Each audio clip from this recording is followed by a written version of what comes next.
All right, we're on. Laurie, thanks for coming on. Thanks for having me. Your first ever podcast.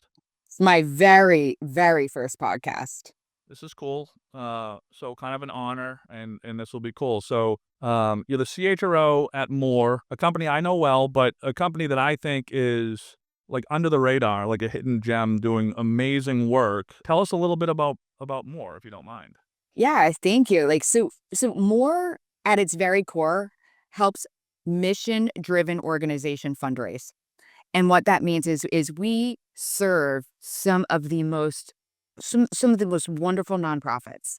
And what we do is we help them fundraise to carry out their missions.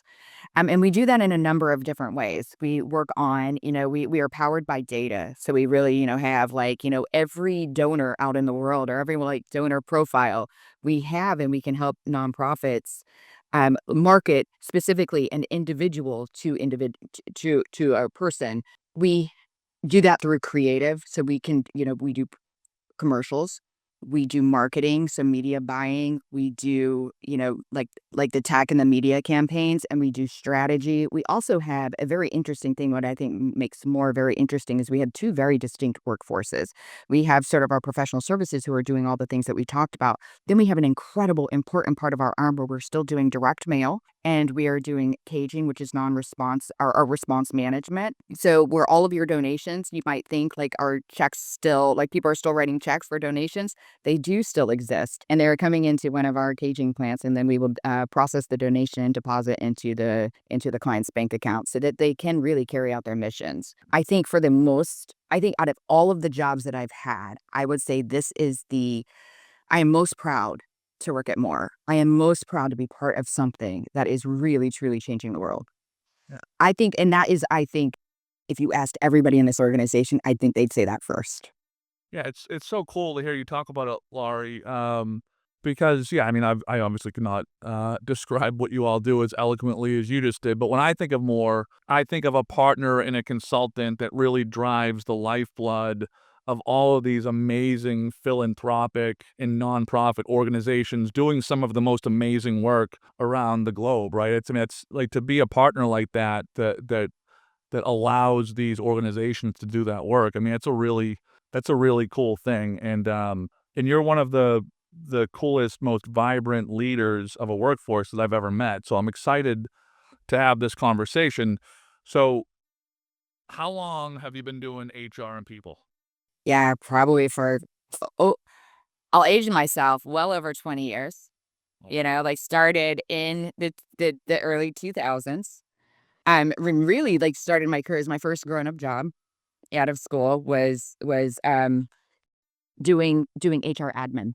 So if you can imagine a pre-digital workforce where you're having, and I worked at a hospitality company where we had like different like disparate sort of locations. And so if anyone had a personnel change, you would write that on a form and a paper and then like send that into sort of the corporate office. And then we would like do all of the entering into what used to be ADP, like I think it was like pay for windows, like something. I mean, like we're talking a long time ago. So, yeah, for those out there, I will age myself. But then, I was, there, and then we needed somebody to do benefits, and I remember, like, my boss coming to me at the time and said, "We need a benefits admin." We didn't have anyone sort of doing, like, the benefits administration, and she said, "Are you willing to do that?" And I said, "Sure, sure." And then I got into it, and I was like, "Ooh, this sounds really important, like, this feels really important." So, like, then I had to go learn it, right? Like, I had not done a lot of benefits, and so I remember through, like, and I probably spent a big decade really honing in on benefits and sort of learning that craft and going really deep in benefits. I loved it. It was probably everything I really liked. It was technical. It touched everything too. So you got like the financial piece of it. You got the employee relations part of it. You got sort of like, like the employment law that sits around it. So it was like everything. And I felt like I was in the middle of everything. So it was really, really exciting. And so then I think I moved to a company called Merkle Inc., and I had the opportunity to really raise my hand to be a business partner. And it was kind of new in the organization. We were kind of evolving and growing. And I remember my CPO at the time when I said, "Hey, I'd like to try this job." And she said, "Okay, you can try it." And I found it and I loved it. And that was everything that I ever wanted because with a business partner, you actually do straddle. each and every side of the organization. And I really find my job, and really I found my love of that, of really thinking about the strategy on how do you enable your business to succeed through people and through people strategies. And I was like, "Oh, there's no turning back now." And then I just loved it, and that's where I've sort of, like, spent the rest of my career, is really thinking about how do you drive business outcomes and strategies. I love strategy. I love to talk about it. I love to think about it. I love everything about it. And yeah, I mean, any other passion in your voice, Laurie, I think it's so cool. And just so the audience knows, Laurie and I are buddies. I did not tell her to say I love benefits. Might be the first time I love benefits that term has been used on the podcast. Might have some T-shirts made up, but that's pretty good. And yeah, when I think of you, Laurie, I think of very strategic, always with ideas on how what you're doing within your team and the function can support the business in a better way, right? Um, tell us a little bit about, I like how you explained it as a very entry level job, right? HR admin. What was there a certain time, or was there did something happen where you went from this is just my entry level job to like feeling the impact, or like thinking about what a broader, kind of remit could look like? Like what clicked? What made you feel like, "Hey, this is something I could actually impact the business with?" That's a good question. I don't know that there was one moment. I think it was a collection of moments. I think each and every time I had the opportunity to learn something new, I took it. I am a learner and a very curious person by nature. So it was like this collection of saying, like, once I learned something, I'm like, okay, well, I want to learn something else, or I want to learn something else. And I think the idea that I had, and had the opportunity to have leaders who would show the impact that I did, it made me more motivated. It made me more thinking about, oh, what I do really, really matters, and it really matters to the business. And the more I learned about the business, the more I loved my job, because it became something with more purpose. It wasn't just doing and entering into a system. It wasn't just processing something. It was, I am doing something that will impact the business to enable it to do its core at it, to do its core service, whatever that business is in business to it and how it exists, right? Every part of it was exciting. I just kept moving around. What I would say is I probably say, be careful what you wish for, because I raised my hand probably maybe too many times saying I can do. But I feel like that's how I grew my career. Yeah. I'm like, and I still do it. I'm like, sure, I can do that. Yeah, well, I mean, shoot, so this is the 39th episode, Laurie, and everyone to a person, right? Like, there's this. I'm fascinated with balance, right? I find it remarkable that you folks, executives, are able to do everything that you do and still find balance. Maybe it's not balance over the one day. Maybe it's balance over the course of a quarter or a year.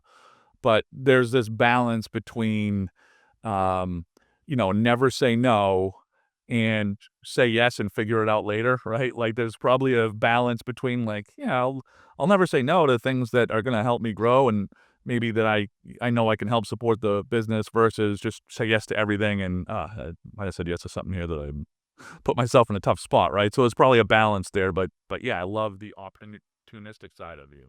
Yeah, yeah, you're right. You have to be strategic about what you say yes to. I probably and I will say that I've made the mistake to say yes to too many things. So I actually learned that too.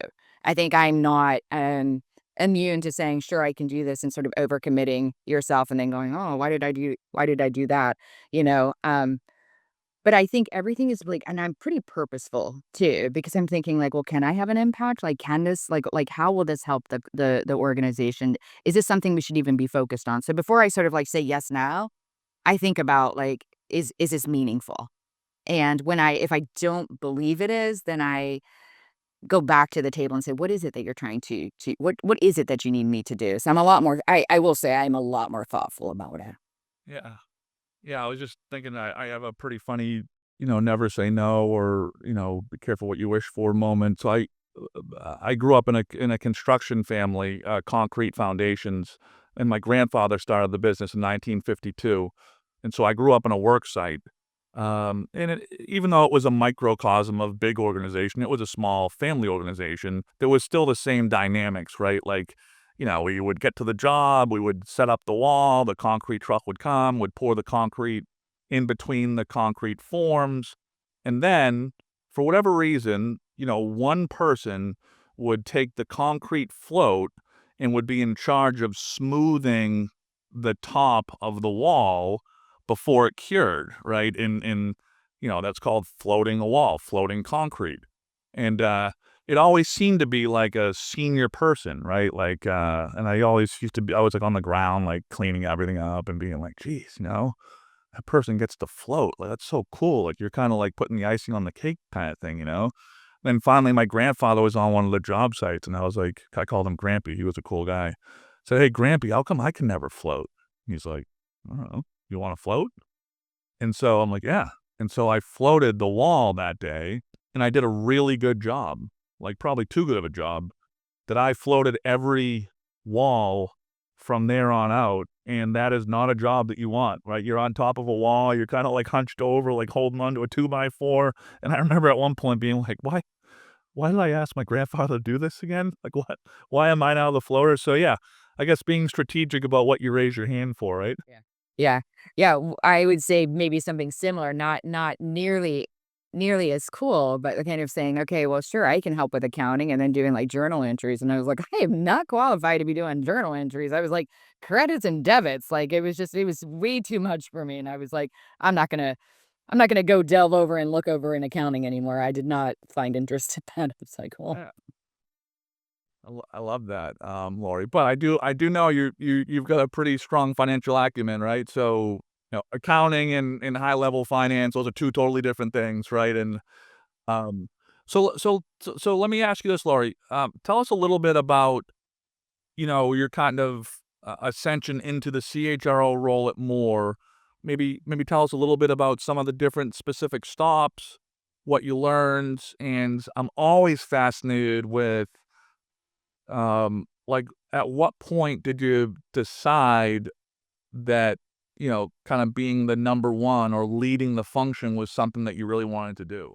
That is a great question, and I will actually answer it with, I don't know that I ever did. And so I'll tell you a little bit about kind of where I had such an amazing mentor. Let me kinda start there with, like, Libby Barden, who, has retired, and probably those in the industry may know her, and she was incredible, and she was, like, my biggest cheerleader, and she was somebody who you just watched, and I always felt like she sort of played on this different playing field than the rest of us, and I watched her, and at when I was at Merkle, she gave me the opportunity to start to lead HR for the Americas region. And Merkel split up into regions of, like, Americas and EMEA and APAC. And, we also were acquired at a company called Dentsu, and then I was kinda straddling across. So I really got to sort of grow my remit there. Um, Throughout there, then I actually moved to one of our a company that was part of Merkel, but it was kind of an offshoot of it. It was RMG. And, from there, RMG was acquired by Moore, and when I got acquired, I kind of, they'd ask, "Well, can you play a larger role?" And I was like, "Sure, absolutely." And then we had an amazing CHRO at the time, and then she ended up leaving, um, for personal reasons, and then they'd asked if I would take on the role, and I had to think about it. Like, I don't know that I actually aspired to be the number one. I don't know that I didn't. I just probably didn't think about it because I believe what has maybe always kept me sort of engaged and interested is the work interesting. I learned early on when I was like, "Oh, I wanna grow my career." It wasn't at first I thought it was about title, but I learned early on, it was if I found the work interesting, if I found that I could make an impact. And so I don't really think about I thought, "Okay, like, well, full stop, I wanna be at the top." I wanna do good work, and I wanna feel like I can be influenced. So when I had that opportunity, I thought about it, and I was like, "Well, sure I can do it." And it was going through more was going through a massive change, and I love change. And it was making and sort of, like, pulling together 43 companies. It was really operating as a holdco, like a holding company, and we had to pull in 43 different companies and really sort of make one more so that we could serve our clients solutions and not really all just disparate services. So there's really intentional of saying, like, how could we do that? But then once you do that, you have to sort of change the structure of the company. And that was the most exciting thing. I was like, I've been through a lot of acquisitions. I've done a lot of acquisitions. And I was like, this is right up my alley. So I loved it. And so I was like, well, sure, I would love to do the job. And I was very fortunate, I think, because when you're getting acquired, you're kind of feeling them out. Or they're feeling you out, and to be asked to step into this role, pretty, just within maybe 6 months of being acquired, I thought was incredible. And I felt very grateful for that executive team that said, hey, we think you can do this job. That's really that's really cool, Laurie. And I like you saying, not sure I ever said that number one is what I wanted, but also not sure that I ever didn't want that, right? And so, a question I would ask is, have you always been business curious? Has that always been in you? Yeah, I would say I never got out of, like, the five-year-old stage of, like, "Why? But why? But why?" I can't help it. It is my natural. I think if you asked anyone on my team, they said, "Do not go to Lori if you don't know the answers, because she's asking why." She's asking, a million questions. I am naturally curious. It actually annoys me. I think it's sometimes annoying, but I am curious, and I like to know why things work because I actually sort of think that way. If you can figure out what was and why it's working, you can actually figure out like, what it needs to be. And I actually am very curious because I like to fix things and I like to refine things and I like to create things. So, I will always be business curious. I like the idea of businesses. Like, I like the idea like that business exists to do something and you got to go figure out what that something is. Yeah, it's. I like to hear you describe it that way, Laurie, because it's neat. We have a pretty good, podcast following, and it's really diverse as far as, who the listeners are. A lot of folks are in roles where they say, "I would never wanna be the CHRO," right? Not only that, but I am much more energized by kind of my part of the function and, almost, operational excellence as compared to, elevation and strategy across the broader, business. So it's neat to hear from people's kind of personality standpoint, what fits and you really can't have one without the other, right? Like it's truly is a team sport. So it's neat to hear you describe your personality that way. Yeah, and you make a really good point too, because I like the why. I like to have a lot of ideas. I probably have too many of them. So I really am so fortunate to have members on my team that love operational excellence. They are the ones that really I can take an idea and they are the ones that say, here's how we can make it work. And I'm so grateful for that. And so I think you're right. It is a team sport and it's everyone saying, hey, here's the mission and the vision. And I can sort of see the strategy. I can't do what I do without a strong team. And so I would say all of the people that love operational excellence and that love to specialize in their functions are so incredibly valuable. Yeah, agreed, 100%, Laurie. So, thanks for kinda giving us your background. It's neat to hear everyone's different career path. Yours is certainly cool and unique. How are you thinking about, it doesn't have to be specific to more, but kinda where we are right now, how do you think about people in HR like that work, relative to how you thought about it, over the course of your whole career? What's new? What's changed? What's the same? Fill us in. Yeah, so I think probably from what it was and to what it is now, I think when I started, it really was sort of, I would say it was more of an admin sort of function. Just, I think we can all sort of probably agree there. And it was sort of there were people, and I was still young, so I didn't realize that we were focused on the strategy. I think it's now a mandate that HR has to think more business focused and strategic. Like, I don't think that we can't not think about that. Even with the new generation kind of coming up and starting in the entry level jobs, you will hear more about why we do what we do. And I think that's a very good question for HR. Is I think we've actually started to think about and question why we do what we do. Example, I will say that I briefly gave a survey to my team and I said, why does an HR function exist in a company? And they gave me answers like, well, we recruit people, we mitigate risk. We handle employee relations." And I said, "That's great. That's everything that we do. But what you've told me is how we do what we do. You didn't tell me why we do what we do. And we have to think about why do we do what we do." And I think that really is sort of the change in the evolution of what was and what is. I have a strong point of view that HR cannot be the policy police. Of course, policies fall under our purview, but we're not here being the rule enforcers. We're here to enable the business. Now, we have to do that through a number of techniques and a number of sort of strategies. But if we're just here, enforcing policy, what value are we creating? In fact, if we spent more time, I believe, focused on enabling people and creating an environment where people can thrive and really serve the client, we'd spend less on policies. These people would know how to operate in the organization, and we would be focusing on how do people grow their career, how do they enrich their jobs, how do they create more value for the company, and how do we create more value for them? And I mean, you can't run a business without people, you know, and you need people to serve the client. So, like it has to all be thought about sort of like big picture and how they all fit together. Yeah. I love to hear you talk about that, Laurie, and it's interesting, right? Like, I certainly think it's changed, definitely post-COVID, but I do think there's a part of the broader population that if they don't know much about human resources within a function, can default to thinking that it's just policy folks, right? And I make terrible analogies all the time, but, like, the comparison I would make is, my wife and I parenting, um you know, we really try to make sure that neither of us is the bad cop or the good cop, right? We're both parents, right?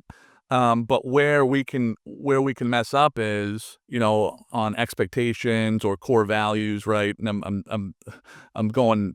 The bridge is getting pretty long here, but like last night, like my daughter, right before bed, maybe an hour before bed, comes to me with an ice cream sandwich, and she's like, "Dad, can I have this?" Right? And I'm like, uh, did you already have your dessert after dinner? I don't remember you having." She's like, "Nope, didn't have my dessert after dinner." I'm like, "Okay, like we're tracking here, core values, dessert after dinner, it's okay." Second question, I'm like, "Well, why are you asking me? Like, it seems weird that you would come into the office to ask me if you wanna have the ice cream sandwich." She's like, "Oh, you were, mom's upstairs doing, folding laundry, so you were the closest one." I'm like, "Okay." And I'm like, "Yeah, go ahead, you can have it." And then about a half an hour later, my wife comes downstairs and she's like, "What are you doing? Why would you let Lacey have an ice cream sandwich like 40 minutes before bed?" And I was like, is that bad?" And and and she's like, "Yeah, we're not trying to get them loaded up before they go to sleep." And I'm like, "Oh, well, now I know that that's a core value, like inside of an hour." But I find it the same way, right? That if one function is delegated as the bad news function, right? Like, perception ends up being reality, and it can kind of perpetuate. I think on the other side of COVID, because HRM people stood so tall and really, and again, I'm overgeneralizing here, but stood so tall as far as what the business needed to continue to succeed, right? I think it's done away with some of that kind of stigma. You know what I mean? And I think that, the best organizations that I see are the core values are in alignment, that everyone, at least at the management level, is doing some of that policing, right? Doing some of that, you can't have an ice cream sandwich, so it's not one parent that's in charge of that, you know? Yeah, I think that's right. And I think that I think of it in a couple different ways. I think that one, I believe that we do sort of like think about we're stewards of the culture. We don't maybe really create it because it has to be created with like, in at with the CEO or the founder or like what kind of company would you like to run? And I don't know that there's a right or wrong. You have to decide who you want to be and sort of what your identity is. But as we HR practitioners can really help sort of say, okay, if this is who you want to be, let's help us sort of like put some language around it and some behaviors around it and some attributes around it. But then you're right, becomes all of us to then sort of like steward that culture. But I believe that HR is a steward and the line leader. I believe we are absolutely the line leader. In fact, people will always watch, like, how's HR behaving, and I talk about that a lot of like, we if we want the organization to sort of like have and exhibit the attributes, we must, exhibit them very, very proud. But I would also say, like, sort of, I think you're right, where I think we do sometimes get a bad rap. I would say there are not very few or like places that I've been in company events over my career where they're not like I would walk by and be like, oh, there's HR, oh, can't do anything with HR. And I just laugh and I'm like, "Man, I am not here with my notebook saying this is going in your permanent record." Like, I'm just as interested in learning about all of our, business and leadership objectives just as everybody else, but I think it is, but I think it's all in good fun though too. I think that people really at the core of it know that we really are here to do good. We Yeah, really are. yeah.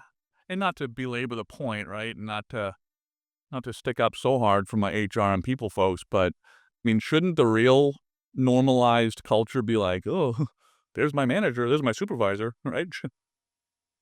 Shouldn't do that in front of them, right? Like that probably be it. But well, yeah, thanks for humoring me a little bit, Laurie, and letting me go down that path. So what else are you thinking about in the current environment of business, HR, and people? Like what's what are you reading about? What are you thinking most about? Would love to hear that. I am thinking so much about AI, and I think that AI is I can't even wrap my head around it.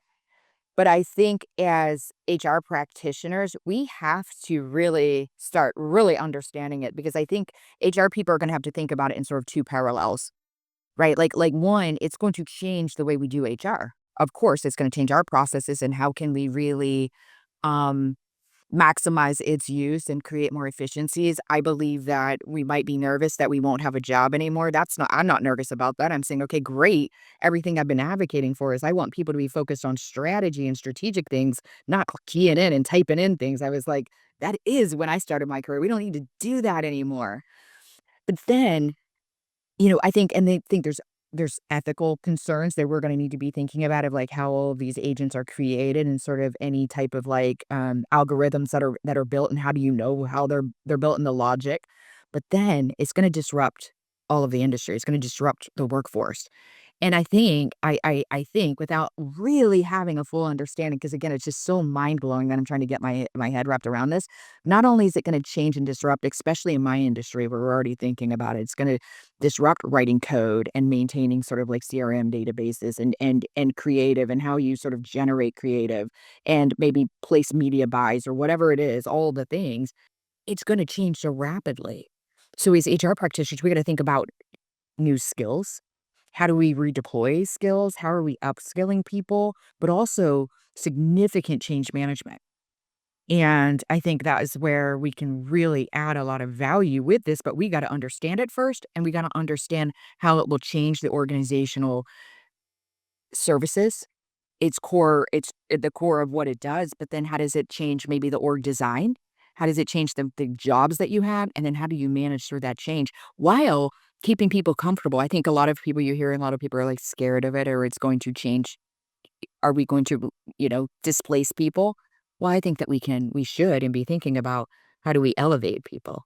How do we redeploy people?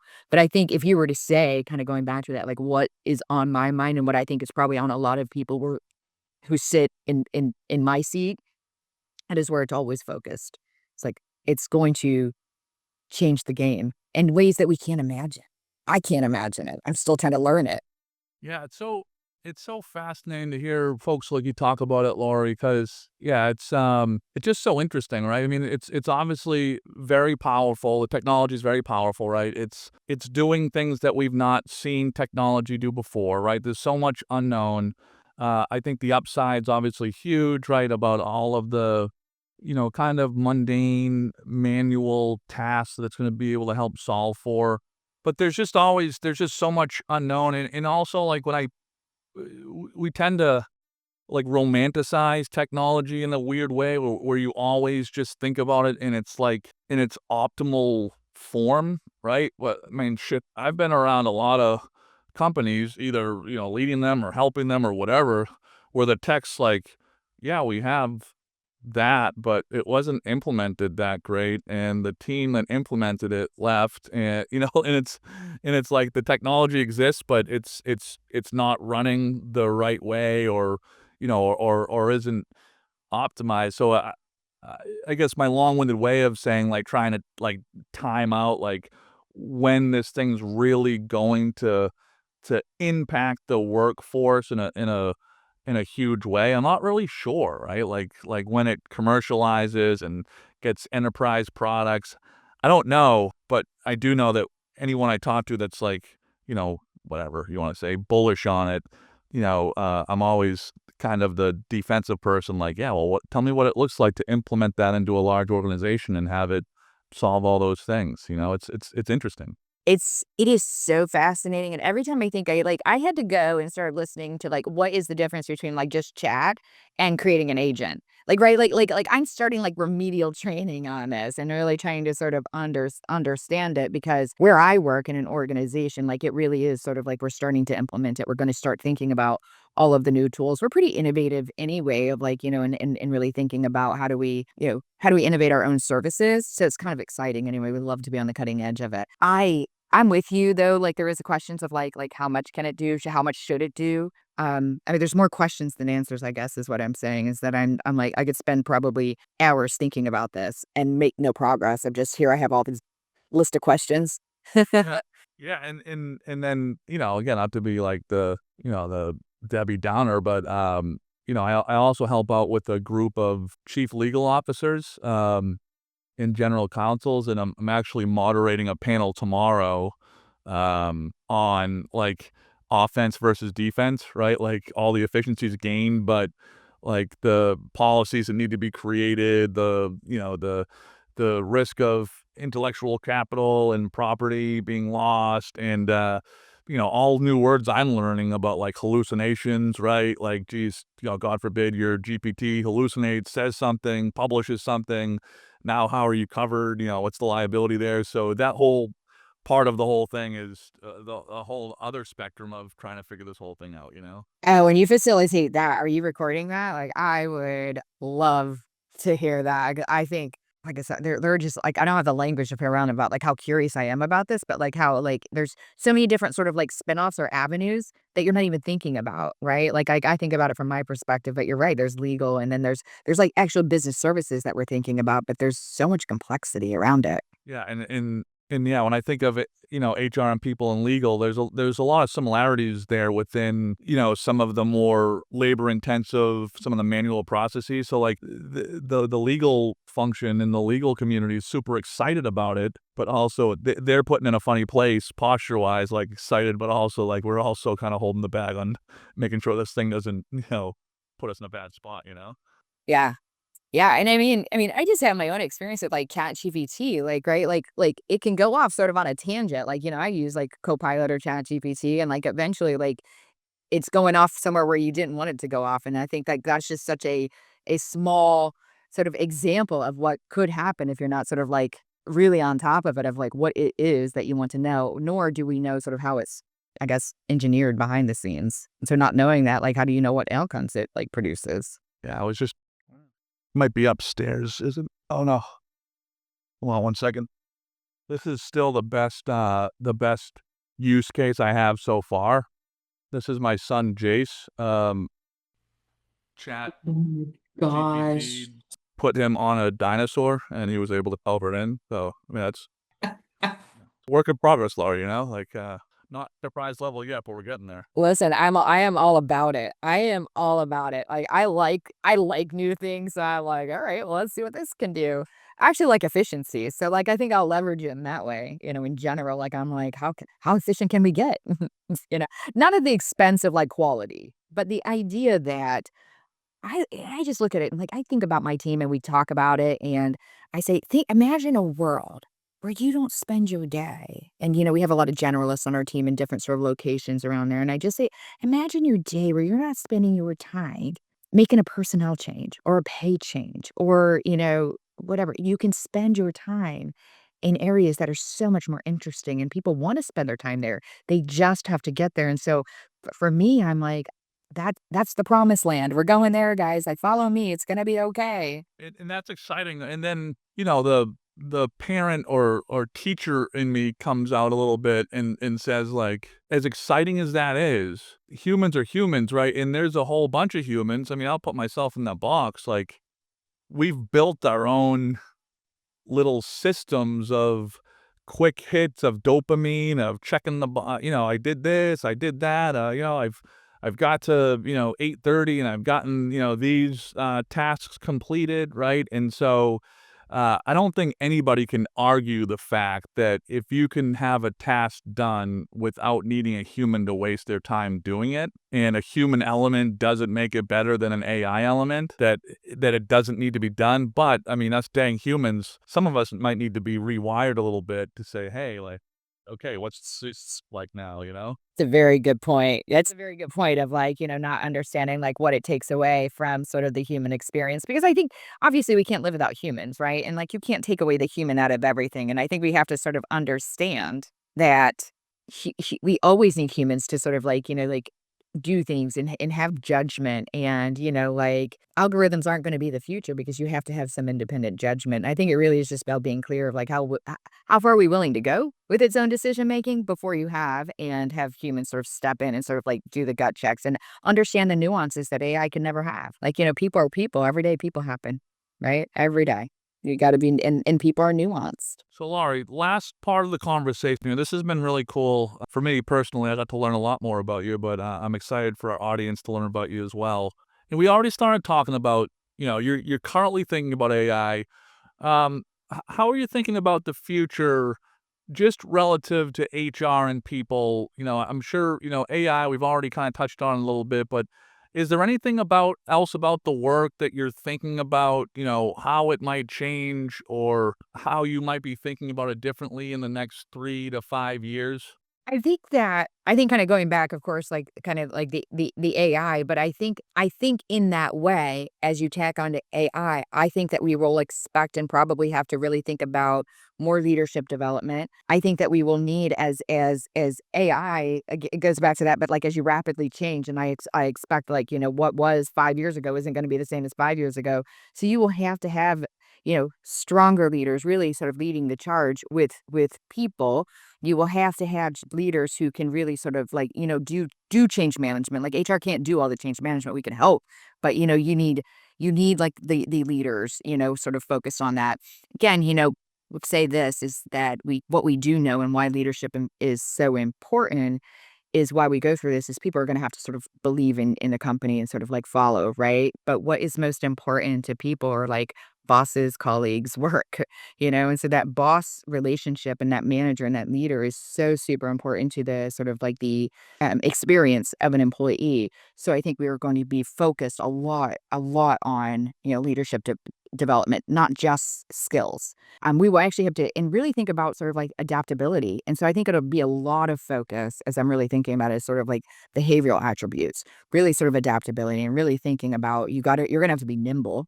It's funny, like, I think as just as humans, like, we tend to over-index one way or the other on things, right? And then it seems like we're always fighting back to the middle at some point. And, yeah, I think with AI and then with COVID, right, in virtual, capabilities, there's greatness in all of that stuff.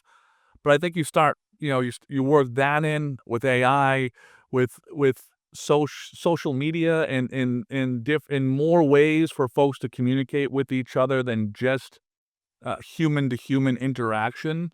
Um, I think slowly, teaching in developing, great human interaction is going to be more and more important. It's really it's fascinating that it almost comes like full circle back to some really basic skills and capabilities that will probably come to the forefront again at some point. It's a very good point. I think you're right. We do seem to sort of like go one side, then we go another. And like we do, you're right. We somehow find ourselves right back in the middle, realizing that there has to be kind of bring us full circle as a balance, right? Like there really does have to be a balance between, technology and and all the things, but also sort of like humans. And it can't be one or the other. And we have to have sort of people, I believe people leading the charge of the future, not technology. Yeah, like, and I love the way you said that, right? Like, in my brain, right, so take it for what it's worth, 10 years from now, AI technology has gotten so good that a lot of organizations are using it for sales, and AI is making outbound calls and emails, right? In 10 years, we're still just a tick away from it, like, actually, like, not mistakable human or AI, right? And so there's still like that little you can kinda tell, in the writing or whatever or the voice, or maybe there's like this weird pause after, like, you pick up your phone, and you say hello, and there's like something's off, right?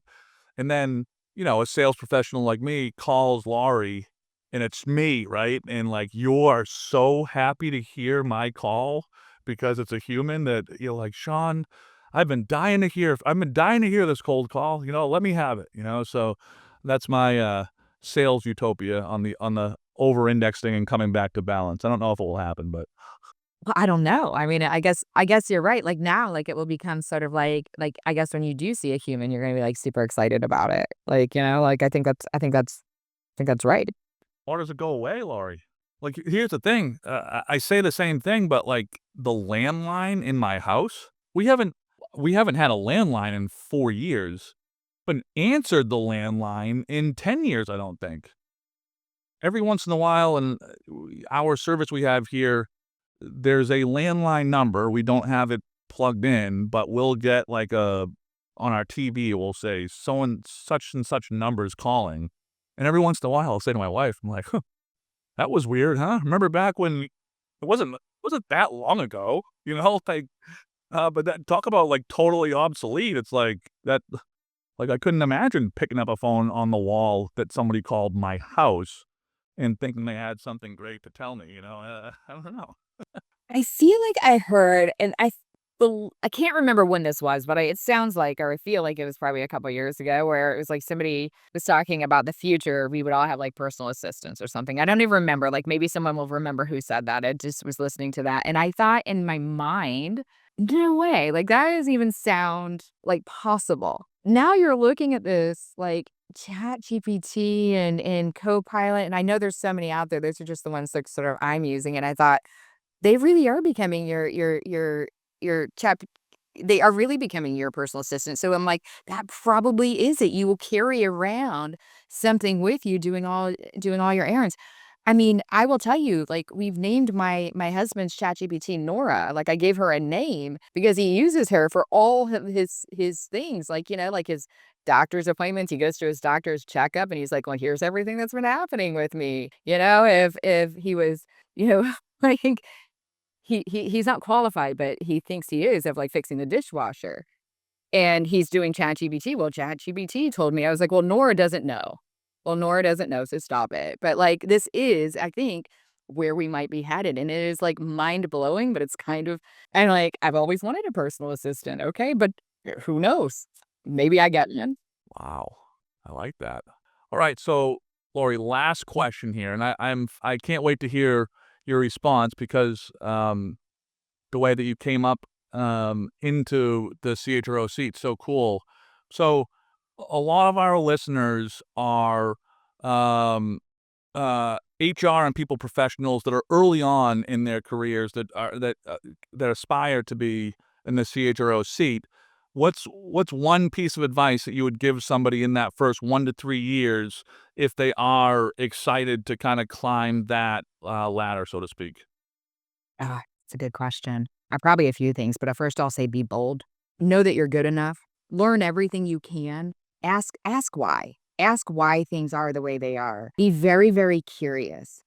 And my best, best advice for anyone in HR is to learn the business. I think that we often can do HR in a silo. And what I will say is that HR, I think sometimes people might think that HR can sort of translate from one industry to another. Well, some of the principles can, but just because one thing works at one company doesn't mean it's going to work in another. What I will often say here is the decisions or the guidance or the programs that I sort of recommend or would decisions I might make for more would be very different at a different place because you have to align what it is that you're doing and your sort of strategies with the business, and there's just different levels. And so you got to be sort of willing to really be a creative thinker and saying, we're here to not just do HR, we're here to understand the why we do what we do and why the business is existing. How does it make money? How do we serve our clients? We as HR should be just as focused on how well we serve our clients as everybody else in the organization. Wow, I love that. That's going to be a pretty cool snippet from this conversation, Laura. That was awesome. Oh, thank you.